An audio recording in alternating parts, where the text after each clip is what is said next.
एक दूसरे का सम्मान करिए और एक दूसरे को साथ लेके चलिए, एक दूसरे को प्रोत्साहित करिए और शासक बनिए। 2022 बहुत महत्वपूर्ण है। It's a watershed moment for you और एंड अस एंड मी। अगर आप 2022 में चूकते हैं तो आगे का आंदोलन बहुत ज्यादा खतरे में पड़ जाएगा। कि शासक बनना, जो बहुसंख्यक हम अपने आप को कहते हैं, उसको चरितार्थ करना पड़ेगा। बहुजन सत्ता के संघर्ष को जारी रखने के लिए डीएनएन हिंदी को आर्थिक सहयोग की जरूरत है।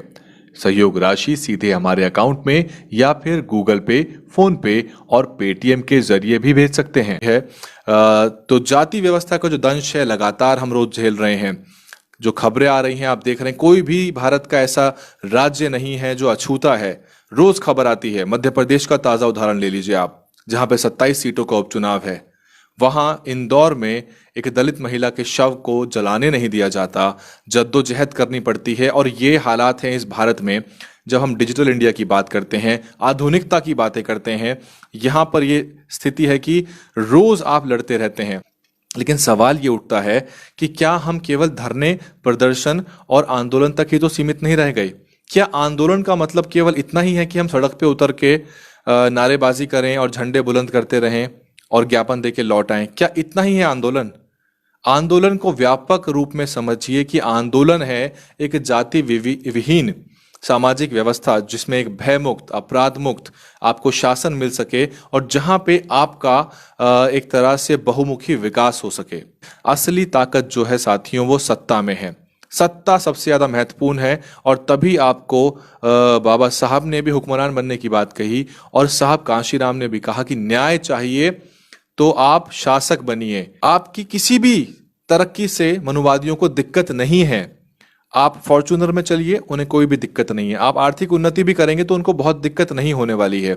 आप आज हमारे समाज के लोग व्यापार कर रहे हैं, बहुत कष्टों के साथ मेहनत कर रहे हैं, उद्योगपति भी बन रहे हैं, अपने बच्चों को अच्छे स्कूल में पढ़ा रहे हैं, उन्हें इन चीजों से कम दिक्कत है। और अगर आप सड़क पे उतर के आंदोलन करते हैं, संगठन बनाते हैं, इससे तो उनको बिल्कुल दिक्कत ही नहीं। ये तो टाइम पास है उनके हिसाब से आपका।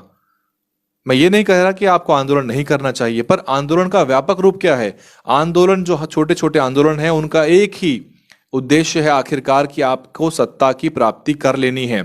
जातीय उत्पीड़न, अत्याचार दलित समाज के लोगों को भी, बहुजन समाज के लोगों को भी, और जो सर्व समाज में गरीब तबका है उनको भी, जो असहाय लोग हैं उनको भी मारपीट, हर तरह का दमन झेलना पड़ता है। दलित समाज को तो दोगुनी मार पड़ती है। एक तो वो गरीब भी है, साथ ही साथ वो जातीय उत्पीड़न भी झेलता है। तो जातीय उत्पीड़न का समाधान क्या है? ज्ञापन लिखना, धरना कर देना, क्या गुहार करना, फिर कार्रवाई नहीं होती तो फिर पुलिस चौकी का घेराव करना, ये समाधान हुआ? आप सोचिए कि आपके पास सत्ता होती, आप शासक होते, वो सरकार होती जो कि आपकी अपनी हिमायती होती और आपके वोट से वो सरकार सत्ता पे काबिज होती। ये मैं देश के बाकी लोगों को बता रहा हूं। उत्तर प्रदेश के लोग जो नहीं भूले हैं आज भी, वो जानते हैं कि उत्तर प्रदेश में शासन का सुख क्या होता है और किस तरह से एक न्यायपूर्ण शासन जो किसी के साथ पक्षपात नहीं करता, किसी वर्ग के साथ पक्षपात नहीं करता, किस तरह से प्रदेश का चौमुखी विकास करने का एक क्षमता रखता है, मादा रखता है। आरक्षण को इसीलिए बर्बाद किया जा रहा है तरह तरह से कि आप और हम नौकरियों में ना पहुंच पाए, हम एसएचओ ना बने पुलिस थानों के, हम आईएएस आईपीएस ना बने। और जब तक हमारे पास मौका है हमको इसको बचाना होगा और हमें सत्ता तक पहुंचना होगा। तो आपकी जो समस्या है कि आप अंडर रिप्रेजेंटेड हैं, आपके पास नुमाइंदगी नहीं है। बैंक में हमारे कर्मचारी उस तादाद में जितने होने चाहिए, उसको सुनिश्चित कौन करेगा? सुनिश्चित करेगा प्रशासन। और प्रशासन जो होता है वो किसके हाथ में होता है? वो मुख्यमंत्री के हाथ में होता है। मनुवादी ताकतें हैं वो हमें चौतरफा मार कर रही हैं। वो केवल ये नहीं चाहती कि हम लोग उन्नति ना करें, वो चाहती हैं कि हमारी नुमाइंदगी भी कम से कम रहे। इसीलिए आप देख लीजिए आज की तारीख में आरक्षण को बिल्कुल बेकार कर दिया गया है। हम आरक्षण को कहते हैं कि सरकारी नौकरियों में मिलेगा, और आरक्षण जो है वो इस कदर बेकार है कि कॉन्ट्रैक्ट की भर्तियां हो रही हैं। अभी देखिए उत्तर प्रदेश में एक नया आया है कि संविदा पे लिया जाएगा पहले सरकारी कर्मचारियों को, 5 साल की संविदा रहेगी। आप समझने का प्रयास करिए कि किस तरह से हमें व्यवस्था से बाहर रखा जा रहा है। और निजी क्षेत्र तो चुनिंदा लोगों का है। जब वहां पर हमारे और आपके जानकार लोग नहीं होंगे, हमारे अपने समाज के लोग नहीं होंगे, तो वहां पे हमारे साथ न्याय नहीं होगा। आप इंटरव्यू देने जाइए, आप ज्यादा मेरिटोरियस होंगे, तब भी आपको नहीं चयन किया जाएगा। यही प्रोफेसर्स के साथ भी होता है। जब शासक आप बने थे तो क्या हुआ था उत्तर प्रदेश में? बहुत सारे आपके और हमारे महापुरुषों के ऊपर जिलों के नाम रखे गए थे, दर्जनों। उसमें से कुछ पलट दिए गए हैं। बाबा साहब के नाम पे रविदास नगर बना, और ज्योतिबा फूले नगर बना, अंबेडकर नगर बना। हापुड़ का नाम, जहां का मैं हूं, हापुड़ को पंचशील नगर बना दिया गया था, शायद उसको बदल दिया गया था बाद में समाजवादी पार्टी सरकार में। बहुजन महापुरुषों के स्मारक बने, जो नहीं भी जानता था वो भी जाना, देश दुनिया ने देखा। आज वो रेवेन्यू अर्न करते हैं राज्य सरकार के लिए। गौतम बुद्ध यूनिवर्सिटी जैसी बड़ी यूनिवर्सिटी बनी। ये कैसे हुआ? आपको न्याय मिला, आपको शिक्षा के क्षेत्र में न्याय मिला, आपको शिक्षा से वंचित रखा जा रहा था। और मैं ऐसे कितने ही बच्चों से मिला हूं जो कि कहते हैं कि हमारी पढ़ाई अगर इस अच्छे उच्च क्वालिटी के इंस्टीट्यूट में हो पाई तो केवल बहन जी की वजह से, केवल बसपा के शासन की वजह से, केवल बहुजनों के राज की वजह से। एक बहुजन मीडिया के चैनल का संपादक है और पत्रकार है, पश्चिम यूपी का ही रहने वाला है। वो कह रहा है मैंने अगर मास कम्युनिकेशन कर लिया तो इसलिए क्योंकि मेरी सरकार तो, मेरी फीस तो बहन जी ने भरती थी। कितनी भर्तियां हुई ईमानदारी से, और केवल SC ST की नहीं। जो वर्ग ज्यादा कोशिश करता है फौज में जाने की, पुलिस में भर्ती होने की, माफ कीजिएगा फौज नहीं, पुलिस में भर्तियों की, उसमें कांस्टेबल की भर्तियां इतनी ईमानदारी से हुई कि आज भी जाटों के बहुत सारे गांव कहते हैं कि भाई हमारे गांव के तो सारे बालक भर्ती हुए, ईमानदारी से भर्ती हुए। और अफर्मेटिव एक्शन देखिए आप, ठेकेदारी में आपको भागीदारी मिली। हम तो बहुत कम मांग कर रहे हैं, आपको पता भी नहीं है कि शासन आपको कितना भला करेगा, किस तरह से आपके जीवन में एक चौतरफा सुख की अनुभूति होगी। आप उन्नति प्रगति के रास्ते पे कैसे चलेंगे, और केवल आप नहीं चलेंगे। बहुजनों का राज आने का अर्थ ये नहीं है कि वो किसी के विरोध में काम करेंगे। बहुजनों का जब राज स्थापित होता है तो वो सबसे ज्यादा न्यायपूर्ण होता है, क्योंकि संविधान के रचयिता बाबा साहब को सबसे ज्यादा सम्मान देते हैं इस देश के दलित, बहुजन भी। मैं सब बहुजन तो नहीं कहूंगा, लेकिन फिर भी एक अवधारणा के रूप में हमें पता है कि बहुजन जो हैं वो बाबा साहब का उतना ही सम्मान करते हैं जितना कि वो अन्य महापुरुषों करते हैं।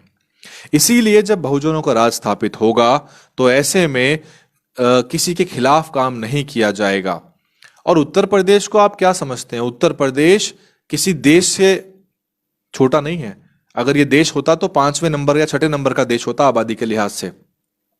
आपको क्या लगता है, मान्यवर साहब ने उत्तर प्रदेश को ऐसे ही चुन लिया होगा?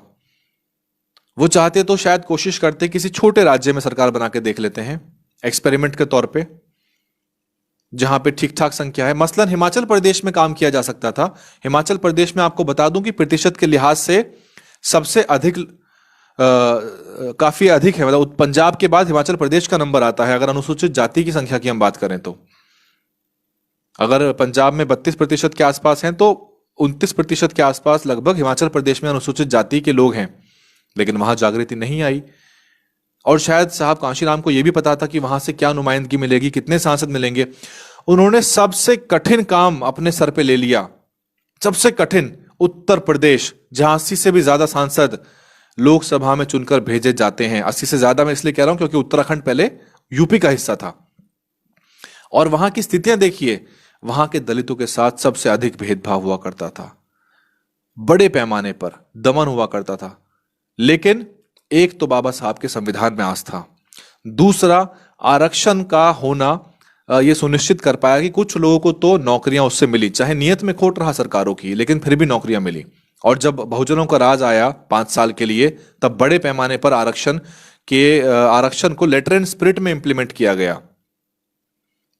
तो न्याय अगर चाहिए, न्याय कौन सा न्याय? जातिवाद से छुटकारा और जो जातीय उत्पीड़न है। देखो, आप जाति व्यवस्था को आमूलचूल एक दिन में खत्म कर दोगे या 5 साल के शासन में खत्म कर दोगे, ये तो नहीं कहा जा सकता, ये संभव भी नहीं है। ये एक बड़ी प्रक्रिया है। और मैं आपको सच बताऊं कि अगर आप सीधा हमला करना शुरू कर देंगे कि फलाने धर्म के धार्मिक ग्रंथों में जातिवाद की जड़ें हैं, तो हम धर्म पे हमला कर देंगे, सारा का सारा आंदोलन वहीं पे एक तरह से गड़बड़ा जाता है। और कोई हम में से, आप में से जो दर्शक देख रहे हैं हमारे साथ, अगर आप सोचते हैं कि केवल मेरी जाति के वोट से ही सरकार बन जाती है, तो फिर आपकी राजनीतिक समझ जो है अभी उसको और मंझना है। ये बात मैं पहले कह चुका हूं।